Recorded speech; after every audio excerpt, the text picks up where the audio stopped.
कैसे सब ठीक ठाक। डिस्कशन शुरू करें।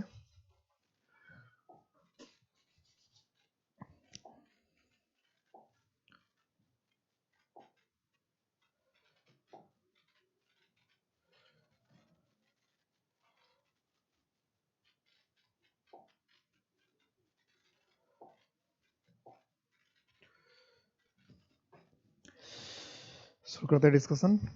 और पैराग्राफ में हमेशा की तरह आपको क्या आएगा, सबसे पहले पैराग्राफ टेस्ट में। और आज हम लोग जो डिस्कस करने जा रहे हैं वो टेस्ट नंबर 27। और आराम से डिस्कस करना है और कोशिश तो ऐसे करनी है आपको कि अगर थोड़े ठंडे दिमाग से बनाए तो ये एकदम प्रैक्टिकली पॉसिबल होता है कि हम लोग 20 के 20 क्वेश्चन सही कर सके। एकदम इंग्लिश में ये संभव है, हमेशा ध्यान रखिएगा, इंग्लिश में हमेशा ये पॉसिबल है 20 क्वेश्चन जो है 20 या 25 क्वेश्चन या 30 क्वेश्चन आए तो इसको मतलब 20 क्वेश्चन इतने कम होते हैं कि सारे के सारे सही हो सकते हैं। जब क्वेश्चन ज़्यादा होते हैं 50 है 60 या 70 है तो क्वेश्चन गलत होने के चांसेस ज़्यादा हो जाते हैं। लेकिन जब क्वेश्चन 20 होता है 25 है 15 है तो वो सारे के सारे सही हो सकते हैं। यानी 20 में से 20 बनाना आसान है, 25 में से 25 आसान है, लेकिन 40 में से अगर कहेगा 40 बनाना तो मुश्किल है। 40 में से 40 बनाना मुश्किल, लेकिन और सब जगह तो पॉसिबल होता है, संभव है। तो चलो पैराग्राफ में चलते हैं। पैराग्राफ का तो पता ही है आपको सबसे पहले कि पैराग्राफ में हम लोग नहीं घुसते हैं, पैराग्राफ को छेड़ते नहीं और क्वेश्चन को छोड़ते नहीं, यही है ना। पैराग्राफ को छोड़ना नहीं है, छेड़ना नहीं है और क्वेश्चन को छोड़ना नहीं है। चलो ये 3 क्वेश्चंस हो गए हमारे सामने। और है क्या, और है क्या, और है चाइल्ड 4 क्वेश्चन है इसमें। फिर देख लेते कहीं और हो, नहीं है, 4 क्वेश्चंस। चलो 4 क्वेश्चंस क्या क्या है भाई। पहला क्वेश्चन देखो क्या है, फर्स्ट क्वेश्चन क्या है, whose role is most crucial in development of child। कि चाइल्ड के डेवलपमेंट में सबसे ज्यादा क्रूशियल या महत्वपूर्ण रोल किसका है। Parents and teacher, teenagers, feelings and emotions, childhood. इनसे पढ़ने की क्या जरूरत है, सबसे ज्यादा इंपॉर्टेंट रोल क्या है, पेरेंट्स एंड टीचर्स का है। इसमें कोई शक है क्या। देखो पैराग्राफ पढ़ने की कोई जरूरत नहीं है, अपने आप आंसर मिल गया। क्या, टीचर, पेरेंट्स एंड टीचर, कोई जरूरत नहीं पैराग्राफ पढ़ने की, एक क्वेश्चन का जवाब मिल गया। कहता है according to the passage what should not be taught to children. कि पैराग्राफ के हिसाब से क्या नहीं पढ़ा, क्या पैराग्राफ पढ़ेंगे तब हमें पता चलेगा कि बच्चों को क्या नहीं पढ़ाना चाहिए। बेसिक इमोशंस, क्या ये नहीं पढ़ाने की चीज है। Virtues of goodness and badness, क्या ये पढ़ाने की चीज है कि अच्छे और बुरे चीज की वर्च्यू ना पढ़ा, ये क्या बच्चों को नहीं पढ़ाना चाहिए। Interaction with in the campus, कि कैंपस के अंदर जो है बातचीत करे, ये नहीं पढ़ाए जाने की चीज है। और सोशल बिहेवियर, कि सामाजिक बिहेवियर जो उसको पढ़ाने में क्या कहता है, according to what should not be taught to children, कि क्या नहीं पढ़ाया जाना चाहिए, क्या नहीं पढ़ाने की बात है। तो क्या बताना चाहिए बच्चों को, क्या नहीं पढ़ाना चाहिए। अब इसमें से ढूंढे तो interaction with in the campus, ये तो बताने की सीख है। वर्चूज ऑफ, ये भी पढ़ाने की चीज है। बेसिक इमोशंस, ये इमोशंस कोई पढ़ाने की चीज होती है क्या, बेसिक इमोशंस कोई पढ़ाने की चीज है, तो ये तो पढ़ाने की चीज है वर्चूज। और इंटरेक्शन विद कैंपस, कैंपस में कैसे बातचीत करें ये भी बताने की जरूरत है। सोशल बिहेवियर, समाज में बिहेवियर कैसा होना ये भी बताने की जरूरत है। ये थोड़ा सा मुझे बेसिक इमोशंस, इमोशंस पढ़ाने की चीज मुझे नहीं समझ, इमोशंस तो वैसे ही समझने की चीज होती है, इमोशंस तो पढ़ाने की चीज है नहीं। तो मुझे तो लग रहा है वन में गड़बड़ी है, फिर भी देख लेंगे पैराग्राफ में आके। What virtue should not be allowed to grow in child, कौन सा वर्च्यू जो ग्रो नहीं होने देना चाहिए। वर्च्यू ऑफ गुडनेस, या क्या बढ़ने नहीं देना चाहिए, ये तो होगा ही होगा। नॉट मना किया, इसका मतलब ये ऑप्शन तो होगा नहीं। ब्रूटली एंड, ये हो जाएगा ब्रूटलिटी एंड वायलेंट, की उग्र व्यवहार नहीं बढ़ना, कि नॉट कर रहा है ना, नॉट तो मतलब ये नहीं होना चाहिए। इसका मतलब देखो 3 के 3 क्वेश्चन तो बन ही गए, एक क्वेश्चन पे थोड़ा सा डाउट है। What slowly mould child's mind, कि धीरे धीरे, मोल्ड का मतलब होता है तैयार करना, बनाना, कि बच्चे के दिमाग को क्या धीरे धीरे तैयार करता है, क्या बनाता है धीरे धीरे। Incidences in society along with its impact of the victims and their near and dear ones, impact of the victims, क्या कहना चाह रहा है, ये तो स्पेलिंग मिस्टेक है, ये तो पैराग्राफ में पता चल जाएगा। या तो यहाँ विक्टिम्स होना चाहिए था, या फिर यहाँ आना चाहिए था वो तो पैराग्राफ से पता चले क्या मिस्टेक है यहाँ पे। Decent and delicate manners of people around them, तो डिसेंट और डेलिकेट मैनर्स जो लोग उनके आसपास के लोग हैं उनका जो अच्छा बिहेवियर है, डिसेंट यानी सिविलाइज बिहेवियर है, वो डेलिकेट मतलब अच्छा मालूम बेहतर बिहेवियर, नाजुक भी होता है डेलिकेट का मतलब। Words of mildness said with a purpose, कि अगर आप एक उद्देश्य के साथ प्यारे व्यवहार करते हैं वो। कन्वर्सेशन इंटरेक्शन, कि उससे जो बातचीत करते हैं, इंटरेक्शन करते हैं एक दूसरे से, ये क्या क्या करता है तो सबसे वैसे प्रभावित तो मुझे लगता है सारा करते हैं, सारे सारे चीज का प्रभाव पड़ता है। लेकिन सेकंड और फर्स्ट जो है ये कुछ ज्यादा क्लोज लग रहा है। अब पैराग्राफ क्या कहेगा ये देखते हैं। तो फर्स्ट भी मुझे लग रहा है कि ये भी ठीक है, धीरे धीरे असर डालता है, सेकंड भी असर डालता है, दोनों असर डालता है, वैसे असर तो सारा डाल देता है। तो दोनों में से बेहतर क्या है ये पैराग्राफ में, यानी ये फोर्थ क्वेश्चन जो है पैराग्राफ में जाने के लिए मजबूर कर रहा है। तो चलते हैं, हमें भी पैराग्राफ में जाने से परहेज तो है नहीं, एक पैराग्राफ में तो जाते ही है क्वेश्चन देखने के बाद। The children should be taught with basic emotions since there, देख लिए तो पहला ही हम लोग कह रहे हैं कि बेसिक इमोशंस नहीं पढ़ा, ये तो कह रहा है बेसिक इमोशंस, ये तो उल्टी ही बात कर दिया कि बेसिक इमोशंस ही पढ़ाने की चीज है। तो पैराग्राफ में तो जान ले लिया है तो सबकी, हम सब की, ये तो कह रहा है कि बेसिक इमोशंस ही पढ़ाना चाहिए। सत्यानाश कर दिया ये तो, कि बेसिक इमोशन वैसे पढ़ाने की चीज है, पता नहीं क्या कहना चाह रहा है, ये तो एकदम जान लेने वाला क्वेश्चन था। The affection love and care should be properly imparted into, देखो अब आ रही बात कि प्रेम केयर ये सब क्या है, प्रॉपरली इम्पार्ट, इम्पार्ट का मतलब देना, तो जो चाइल्ड्स मोल्डिंग माइंड, चाइल्ड के बनते हुए दिमाग, तैयार होते हुए दिमाग, they should be explain the virtues of goodness and badness. The child should be able to feel others pain and emotion, दूसरे के भावनाओं को महसूस कर सके in order to handle the relationships in life carefully, ताकि जीवन में रिलेशनशिप को सावधानी से वो हैंडल कर सके। The teenager should be made aware of the physical and physiological changes in the human structure in a decent and delicate manner, कि जो टीनेजर है उनको ये बताना चाहिए कि उसके फिजिकल और फिजियोलॉजिकल, कि हमारे भौतिक और फिर फिजियो फिजियोलॉजिकल, कि भौतिक जो बाहर का बनावट है, फिर हमारे शरीर के अंदर की जो बनावट है उसमें कैसे चेंजेज होता है ह्यूमन स्ट्रक्चर में, इन अ डिसेंट सिविलाइज तरीके से, डेलिकेट मतलब नाजुक तरीके से बताने, विच could provide them the details with the words of mildness without tingling their emotions, कि क्या कर सकता है जो उनके दिमाग में माइल्डनेस भर सकता है, मतलब हल्कापन भर सकता है, विदाउट टिंगलिंग विद इमोशंस, बिना उनके इमोशंस की छेड़खानी किए। The brutality and violent behaviour of the child, जो पाशविकता है या क्रूर बिहेवियर है बच्चों का, शुड बी कंट्रोल, को कंट्रोल करना चाहिए इन द फर्स्ट स्टेंस, पहली पैर, so as not to let them grow these vices in the phases of life, उनके लाइफ का जो फेज है उसमें ये ना आए।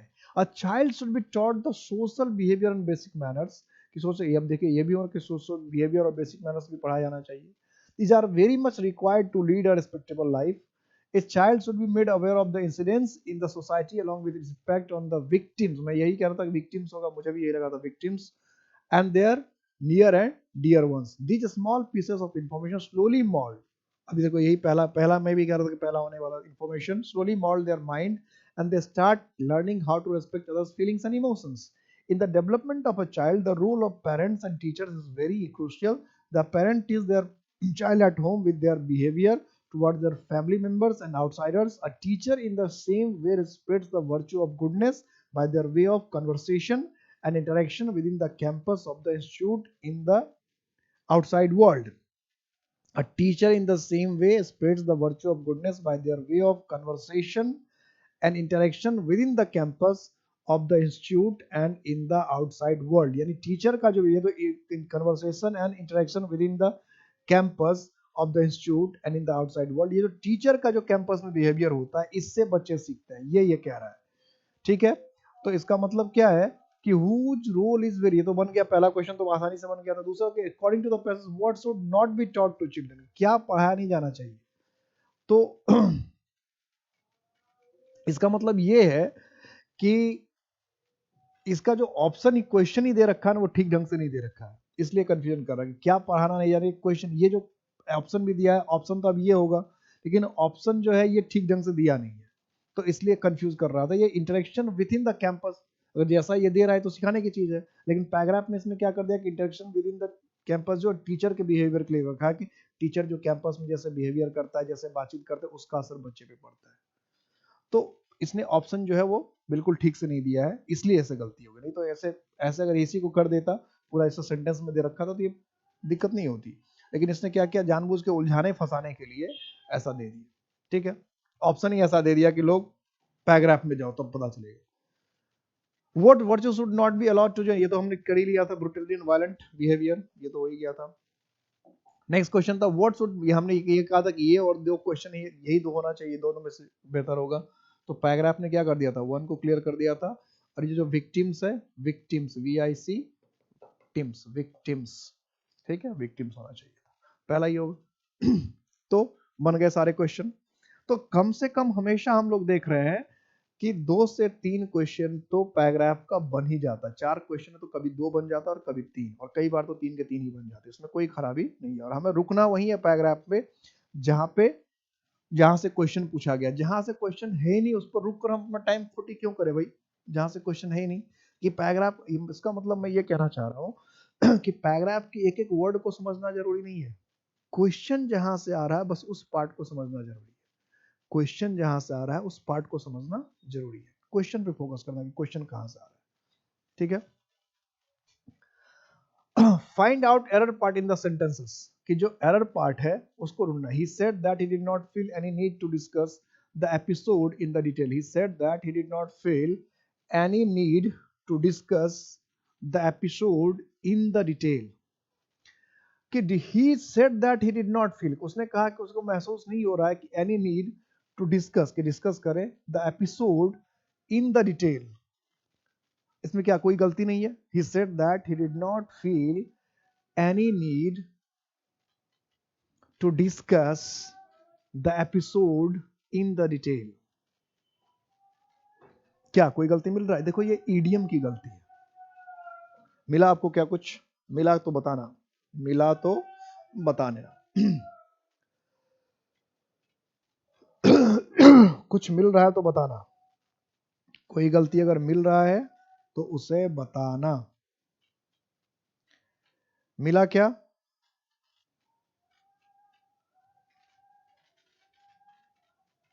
नहीं मिल रहा है? ईडीएम की गलती है, इन द डिटेल नहीं होता है, इन द डिटेल नहीं होता है।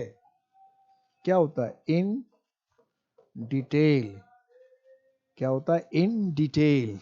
इन डिटेल, या कभी कभी इन डिटेल्स लिखते हैं, डिटेल या तो इन डिटेल होता है, इन डिटेल्स, द नहीं लगता बीच में, इन डिटेल या इन डिटेल्स। ठीक है, द नहीं लगाते उसमें। जैसे कहते हैं फॉर एग्जाम्पल, तो फॉर एग्जाम्पल होता है, फॉर एन एग्जाम्पल या फॉर द एग्जाम्पल नहीं होता। सिंपली क्या होता है? फॉर, ये भी पूछा है कई बार, फॉर लिख देगा for an example, for the example. तो फॉर द एग्जाम्पल या फॉर एन एग्जाम्पल नहीं होता, फॉर एग्जाम्पल होता है। I wish I have learned swimming when I was young. तो आई विश कह रहे हैं, और आई वॉज यंग जब छोटे थे, कम उम्र के थे, तभी सीखना चाह रहे थे। कंडीशनल सेंटेंस का क्वेश्चन हो गया। किसका क्वेश्चन हो गया? कंडीशनल सेंटेंस का क्वेश्चन हो गया। जरा देखो कंडीशनल सेंटेंस के क्वेश्चन में क्या करोगे। कंडीशनल सेंटेंस का क्वेश्चन है, कंडीशनल सेंटेंस पढ़ा रखा है, जरा फटाफट बताना क्या करोगे। कि मैं सोच रहा था, ये मैं चाहता कि काश जब मैं छोटा था तो मैं सीख लेता।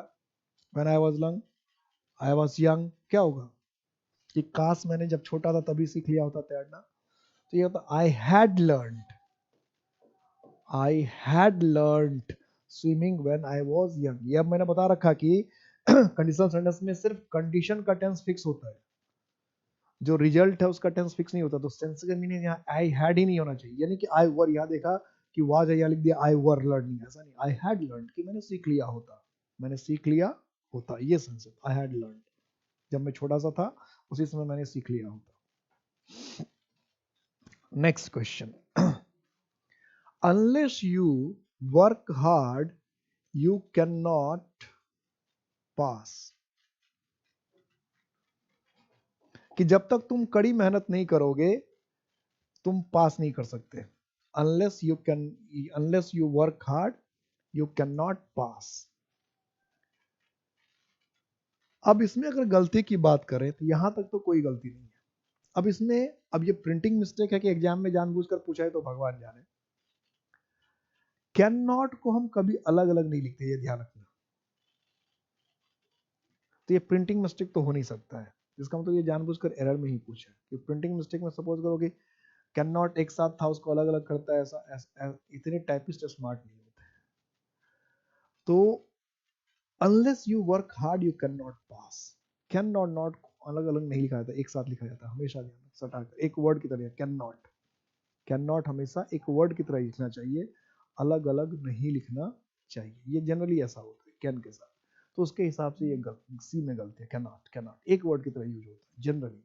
कांट तो होता ही होता है, कैन नॉट भी जो है वो जनरली एक वर्ड की तरह यूज होता है, ये ध्यान रखना।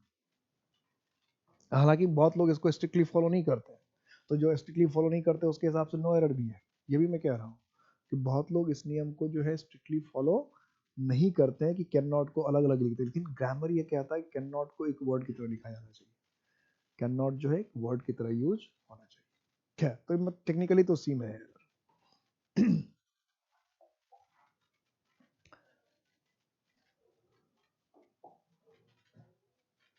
नेक्स्ट क्या है, choose the word opposite in the meaning to the given word.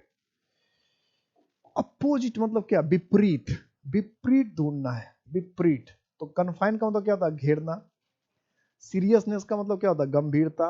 गाइल का मतलब क्या होता है, छल। अब वेनिटी का मतलब क्या होता है, अहंकार। तो चुनो अपोजिट वर्ड। अब लेविटी का मीनिंग पता होगा तभी चुन सकते हो, लेविटी का मीनिंग पता होगा तभी चुना जा सकता है, ऐसे तो चुना नहीं जा पाएगा। ठीक है।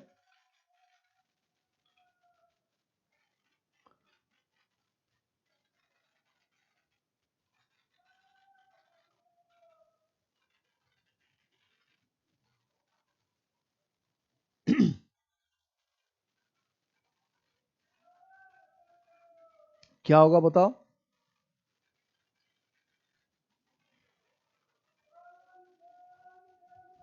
लेविटी।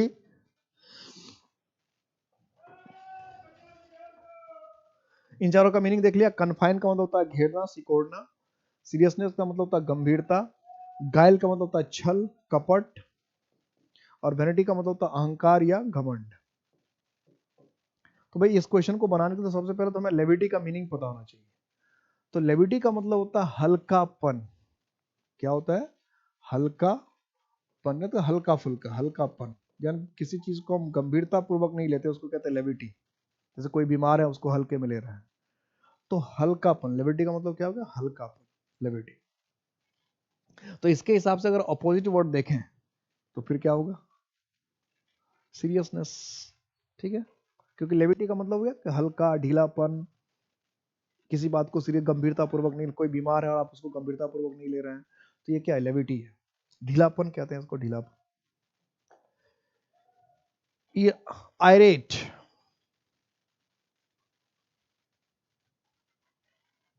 क्या कह रहा है, सिनोनिम्स। सिनोनिम्स, सिनोनिम्स ढूंढना। आयरेट, सिनोनिम्स। सिनोनिम का मतलब क्या, सिमिलर मीनिंग, सिमिलर मीनिंग। अब पहले वर्ड के meaning, hot headed. Hot head का मतलब क्या, गर्म मुंडी वाला, यानी ज्यादा गुस्सा, जिसको क्या होता है, जो कि बहुत जल्दी किसी बात को बिना सोचे समझे डिसीजन ले लेता है, उसको कहते हैं हॉट हेडेड। बहुत सोचे, कम सोचे समझे जो डिसीजन लेता है उसको कहते हैं हॉट हेडेड। इम्पेटस मतलब क्या होता है, किसी को बढ़ावा देने वाला, प्रमोशन करने वाला। मिंगल, मिंगल का मतलब क्या होता है, मिलाना। इक्वेनिमिटी, इक्वेनिटी मतलब क्या होता है, बराबर, समतुल्य। मतलब जिसके दिमाग की स्थिति क्या हो, इक्वल हो, जो खुशी में या गम में या परेशानी में, इन सब में ज्यादा दुखी नहीं होता, उसको हम क्या कहते हैं, इक्वेनिमिटी कहते हैं। क्या कहेंगे, इक्वेनिमिटी। क्या कहते हैं उसको, इक्वेनिमिटी। तो इक्वेनिटी। और आपको ढूंढना आयरेट का, लेकिन आयरेट का मीनिंग तो तभी पता चलेगा ना जब हमें पता हो कि आयरेट का मीनिंग क्या है ना। आयरेट का मीनिंग क्या है ये पता चलेगा तभी बात बनेगी, है ना। बताओ क्या होगा आयरेट। तो आयरेट का इस्तेमाल होता है बहुत ज्यादा गुस्सा के लिए। किसके लिए, बहुत ज्यादा गुस्सा, बहुत ज्यादा एंगर है, एकदम आयरेट, क्रोधित। आंखों से खून निकलने लगने इस तरह से क्रोधित होते, तो आयरेट। तो इसके हिसाब से अगर हम चले और ढूंढना है हमको सिनोनिम्स, तो फिर तो क्या होगा, हॉट हेडेड कि बहुत जल्दी बिना सोचे समझे एकदम गुस्सा लेने बाद, गर्म दिमाग वाला जो होता है, एकदम गर्म मिजाज वाला, तुरंत बिना सोचे समझे कुछ भी कर दिया, तो हॉट हेडेड। क्या, hot headed. Next, spot the correctly spelled word. अब इसमें से सही स्पेलिंग किसका है, सही स्पेलिंग किसका है। साइकोफेंट, साइकोफेंट का मतलब होता है चापलूस। क्या मतलब होता है, चापलूस, साइकोफेंट, चापलूस। जरा बताना है इसका मीनिंग, स्पेलिंग बताना क्या होता है, साइकोफेंट, चापलूस।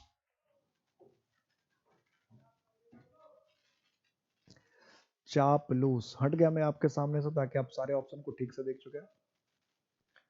चापलूस, साइकोफेंट, मिला क्या, मिला क्या,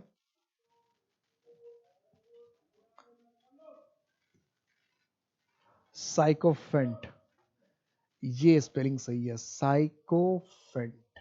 ठीक है, अब साइकोलॉजी वाला नहीं समझना, इसलिए जानबूझकर ये दिया था, लोग इसका साइकोलॉजी में पी होता है, तो साइकोलॉजी जो है उसमें पी होता है, लेकिन साइकोफेंट जो हम लोग लिखते हैं चापलूस, किसी के चापलूसी करने वाला, उसमें हम ये स्पेलिंग लिखते हैं, साइकोफेंट। ठीक है, नेक्स्ट, ए 14 लाइन पोएम। ये तो कई बार पूछा हुआ, ये क्वेश्चन जो है कई बार पूछा, 14 लाइन पोएम, इन सब का मतलब भी लिख लो। एलिजी, एलिजी का मतलब होता है मृत्यु गीत, एलिजी।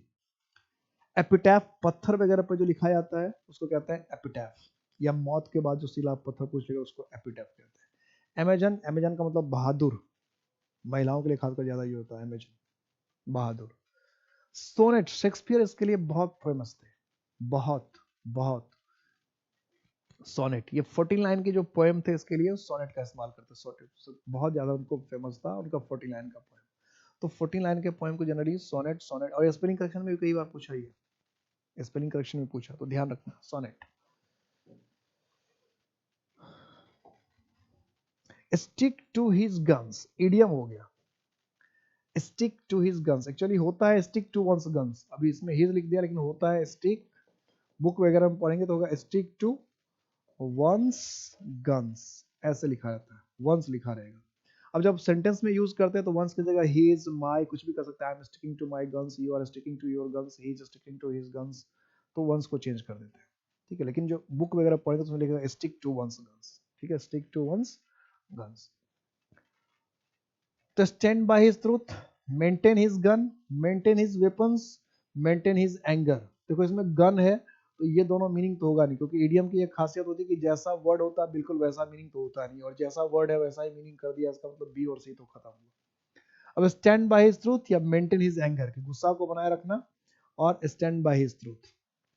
तो स्टिक टू वंस गन्स का मतलब होता है कि जो चीज हमें समझ में आती है या जिस चीज को हम मानते हैं उस पर टिके रहना, कि जो हमें समझ में आ रहा है कि ये सच है, चलो भले वो झूठ हो लेकिन हमें लगता है कि ये सच है, भले गलत हमें लगता है कि ये अच्छा है तो हम उस पर टिके हैं, भले वो गलत हमें हमें लग ही नहीं रहा कि वो गलत, हमें लगता है ठीक है। तो जो चीज आपको लगता है कि सच है, सही है, अगर आप उस पर टिके हुए हैं तो इसको कहते हैं स्टिक टू वंस गन, यानी अडिग रहना, किसी चीज पर टिके रहना, किसी चीज से जुड़ कर रहना, अडिग रहना, टिके रहना, किसी चीज से जुड़ के रहना, अडिग रहना, टिके रहना, किसी चीज से जुड़ के रहना, तो फिर उसके सेंस के हिसाब से क्या बनेगा, स्टैंड बाय हिज ट्रूथ। 12 का E, stand by his truth. Next, narration change करना है, कीजिए।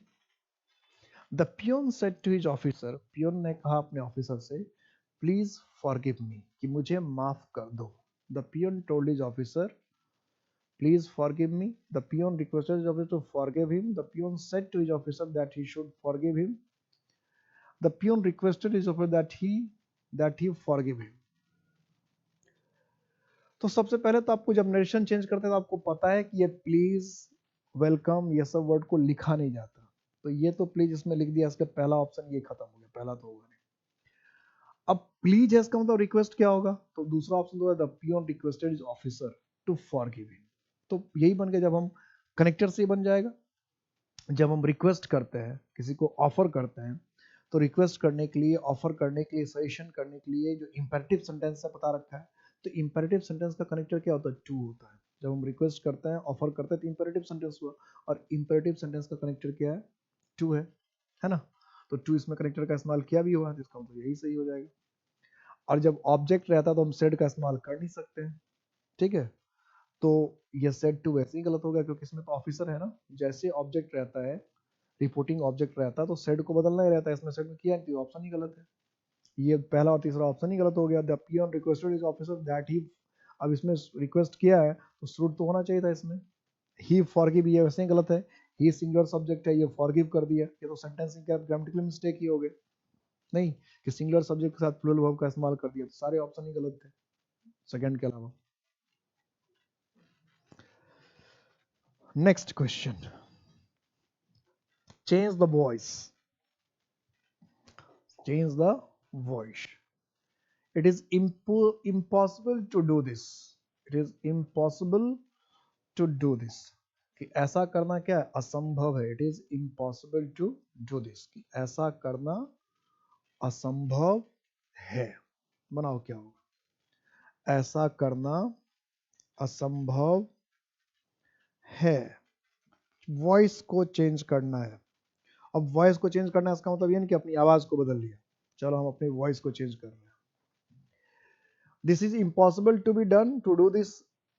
To do this by, it is impossible. It is impossible to have का स्पेलिंग थोड़ा सा मिस्टेक हो गया। Have done this, it can't be done. तो it is impossible to do this, ये सेंस के हिसाब से बनेगा। इसमें रूल पे जाके बनाएंगे तो बहुत सारे सेंटेंस ऐसे होते हैं, जो मैंने नरेशन में, वॉइस नरेशन दोनों में बता रखा है कि बहुत सारे सेंटेंस ऐसे होते हैं जो वॉइस में और नरेशन में होते हैं, जो सेंस के आधार पे बनते हैं, जिसको आप सीधा चाहेंगे कि हम रूल के आधार पे बना दें, तो रूल कुछ सेंटेंस हमेशा आते हैं। वॉइस में मैंने ये बता रखा है, और नरेशन में भी होता है, सेंस मीनिंग के आधार पे बनाया जाता है, हमेशा रूल ही काम नहीं आता। तो it is impossible to do this, कि ऐसा करना संभव नहीं है। इसका सेंस क्या हुआ? इट कांट बी, ऐसा नहीं किया सकता। सिंपल सा ये बनेगा। मीनिंग, ये मीनिंग के आधार पे बन रहा है, ये किसी रूल से नहीं बन रहा है। या सेम, क्योंकि ट्रांसफॉर्मेशन का रूल क्या होता है बता रखा मैंने वॉइस बताते से पहले, कि सेंटेंस का स्ट्रक्चर बदल जाए, सेंटेंस का स्ट्रक्चर बदल जाए, लेकिन सेंटेंस का मीनिंग ना बदले। यही है वॉइस, यही है नरेशन, यही है ट्रांसफॉर्मेशन, यही है रिमूव टू, कि सेंटेंस का स्ट्रक्चर बदल दीजिए, सेंटेंस का स्ट्रक्चर बदल दीजिए, लेकिन सेंटेंस का मीनिंग ना बदले। अगर सेंटेंस का मीनिंग बदल गया, सेंटेंस का अगर मीनिंग बदल गया, तो कहानी खत्म हो गई। सेंटेंस का मीनिंग बदल गया, कहानी खत्म। ठीक है, तो it can't be done. She must sometimes to run away, has wanted to, she must sometimes has wanted to run away। must के साथ कभी तो has हो ही नहीं सकता है। must के साथ can, could, may, might के साथ हमेशा have ही होता है। ये तो ऑप्शन ही गया। has want, ये ऑप्शन भी, दोनों में has, यानी दो ऑप्शन ही खत्म हो गए। पहले एक्सपेंड कर दूं मैं, जूम कर दूं इसको।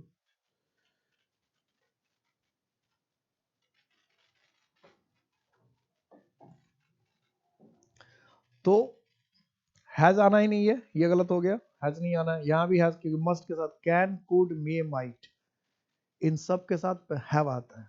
ठीक है, हैज का तो कोई सेंस ही नहीं है, तो ये दो ऑप्शन तो ऐसे ही खत्म हो गया। अब है कि सी मस्ट हैव समटाइम्स, मस्ट के बाद having, want, having want, must have के बाद कैन, कुड, मे, माइट के बाद हमेशा V3 वर्ब का थर्ड फॉर्म आता है। तो ये ऑप्शन भी हुआ नहीं, तो फिर बचा क्या? कौन सा ऑप्शन बचा? बी बचा, है ना? क्या बचा? B. Clear? B, must have wanted to run away. कभी कभी चाहा होगा, जरूर चाहा होगा, कभी तो चाहोगे, ऐसे कहते तुम तो कभी तो चाहा होगा, जरूर चाहोगा यहाँ से भाग जाना। Do not your on personal views upon the reader, कि अपना जो व्यू है, अपना जो निजी व्यू है, वो रीडर पे, पढ़ने वाले पे ना थोपे। अपना जो आपका व्यू है वो रीडर पर, यही तो होगा। रीडर मतलब पढ़ने वाले पर ना थोपे, डाले, यही कहना चाहेगा कि अपनी बात जो है पढ़ने वाले पर ना थोपे, पढ़ने वाले पर ना डाले। तो डू नॉट एक्सपोज, एक्सपोज का तो मतलब क्या होता है? खुला छोड़ देना, ये तो होगा ही नहीं। पोज, पोज का मतलब क्या होता है? ऐसे जो पोज बनाते हैं इसको कहते हैं पोज, मतलब आपकी आकृति, रवैया, ढंग, तो ये भी गया। एक्सप्रेस, एक्सप्रेस का मतलब होता है जताना, व्यक्त करना। एक्सप्रेस के साथ अपॉन प्रीपोजिशन होता ही नहीं है, एक्सप्रेस को प्रीपोजिशन की जरूरत ही नहीं है। एक्सप्रेस का मतलब क्या है? बताना या व्यक्त करना या जताना। वैसे भी एक्सप्रेस को कोई नहीं रोक सकता है ना। तो फिर बचा क्या, इम्पोज। इम्पोज का मतलब क्या, डालना या थोपना। तो क्या होगा, डू नॉट इम्पोज, कि अपना, इम्पोज का मतलब ही होता है किसी चीज के ऊपर थोपना, जबरदस्ती रखना, ठीक है, या लगाना। तो अपनी बात जबरदस्ती हम किसी पर नहीं थोपना चाहिए, इम्पोज नहीं करना चाहिए।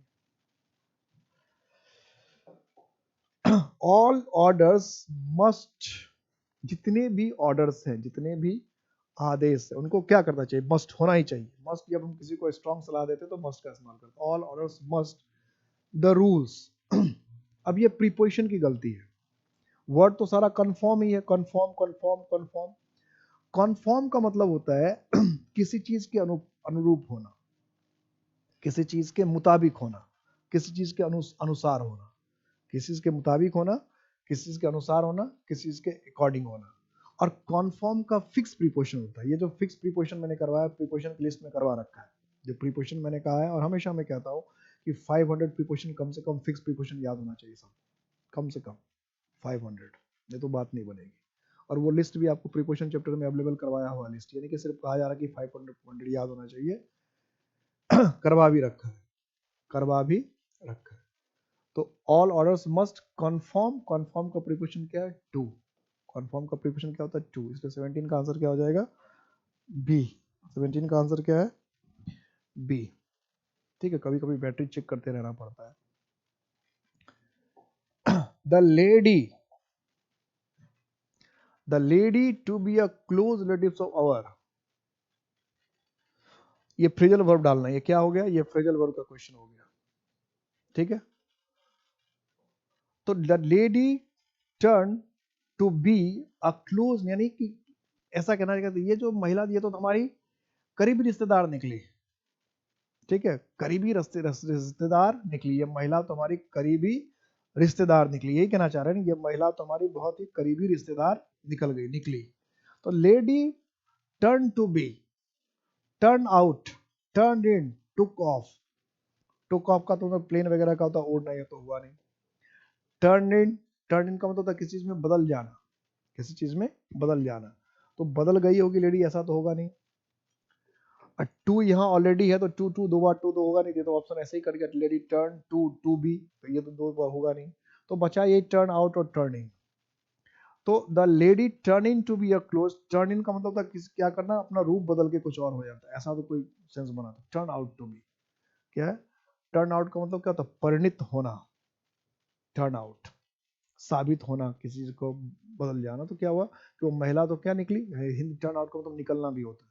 अरे महिला तो हमारी, वैसे हिंदी में तो वो महिला तो, वो तो इंसान तो हमारा नजदीकी रिश्तेदार निकला, वो इंसान तो हमारा नजदीक रिश्तेदार निकला, वो तुम तो मेरे हमारे अपने ही निकले। तो टर्न आउट का मतलब निकलना या प्रोड्यूस करना भी होता है, ठीक है।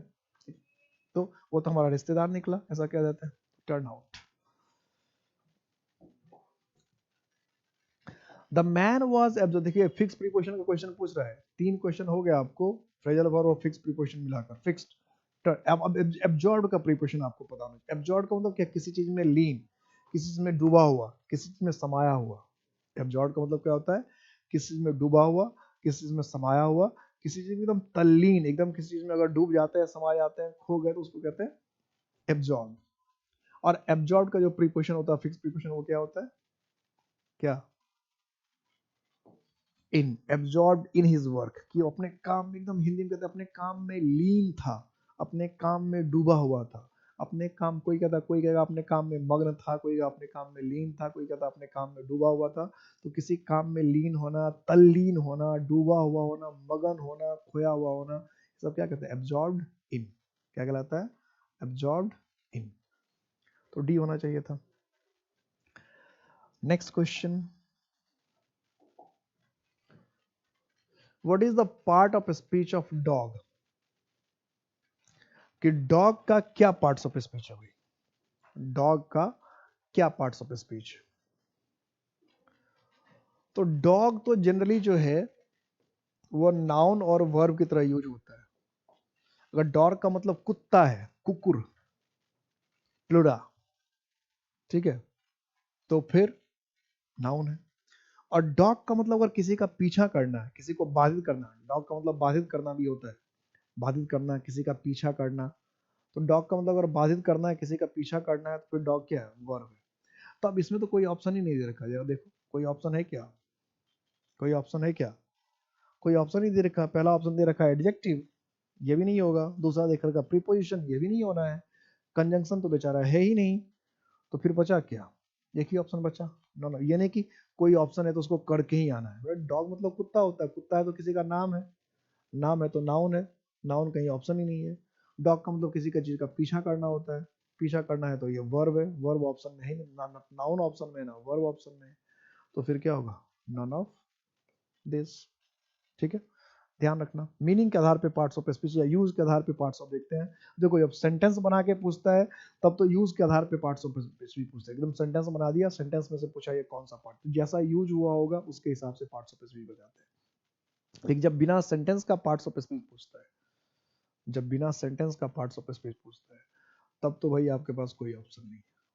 तब आपको मीनिंग पूरी तरह से पता होगा तभी ढूंढ सकते हैं, नहीं तो ऐसे पूरा अब डॉग का मीनिंग नहीं पता तो कैसे ढूंढेगा। सेंटेंस बना रहा तो सेंटेंस में यूज देकर पता कर लेते। ठीक है, तो ये थी कहानी। उम्मीद है कि 20 के 25 आपके 20 के 20 सही होंगे आपके। कोशिश हमेशा यही कीजिए कि 20 के 20 सही हो, कोशिश हमेशा होना चाहिए। और मुझे लगता है कि आप में से कईयों के 20 के 20 सही होते होंगे, क्योंकि इम्पैक्ट है तो मुमकिन है, इम्पैक्ट है तो मुमकिन है। मिलता हूँ नेक्स्ट टेस्ट में, मिलता हूँ, तब तक अच्छे से तैयार कीजिएगा, तैयार रखिएगा अपने आप को। नेक्स्ट टेस्ट में मिलता हूँ।